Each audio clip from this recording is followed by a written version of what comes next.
Nasa 1,900 security personnel ang idineploy para mangalaga sa nakatakdang mga ministerial meeting ngayong buwan ng Marso ng Association of Southeast Asian Nation or ASEAN sa isla ng Boracay na gaganapin mula Marso 5 hanggang 6 at Marso 26 ng taong ito. Ito ang kinumpirma ni Police Captain Aubrey Ayon, tagapagsalita ng Aklan Police Provincial Office or APPO.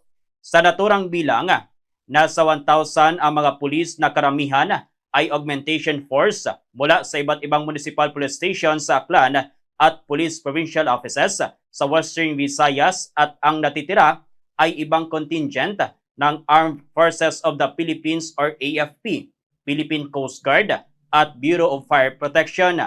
Tiniyak naman opisyal na handa ang kanilang hanay upang magiging maayos, mapayapa at mapangasiwaan ng mabuti ang aktibidad ng ASEAN sa isla. Samantala, sinabi pa nito na mahigpit rin na babantayan ang venue ng mga event, mga VIPs at delegado. Ang mga nagpapatrolyang pulis umano ay gagamit ng mga drones, body-worn cameras, habang ang mga patrol cars ay kakabitan ng mobile digital recording para sa real-time monitoring ng PNP Command Center sa National Headquarters.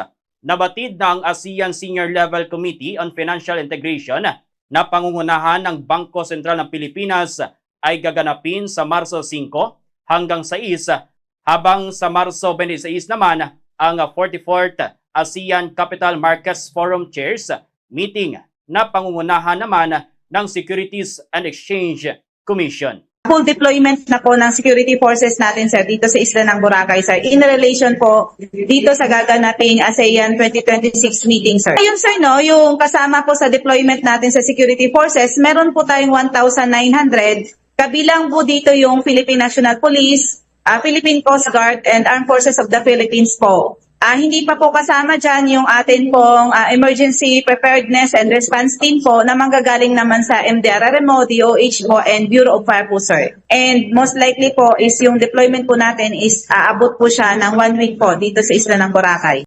Para sa ASEAN 2026, update ng Bombo Radio Philippines. Mula rito sa Bombo Radio Kalibo, ito si Bombo Cyrus Sabaylon, and this is Bombo Radio Philippines, the #1 in the most trusted source of news and information. Basta Radio, Bombo!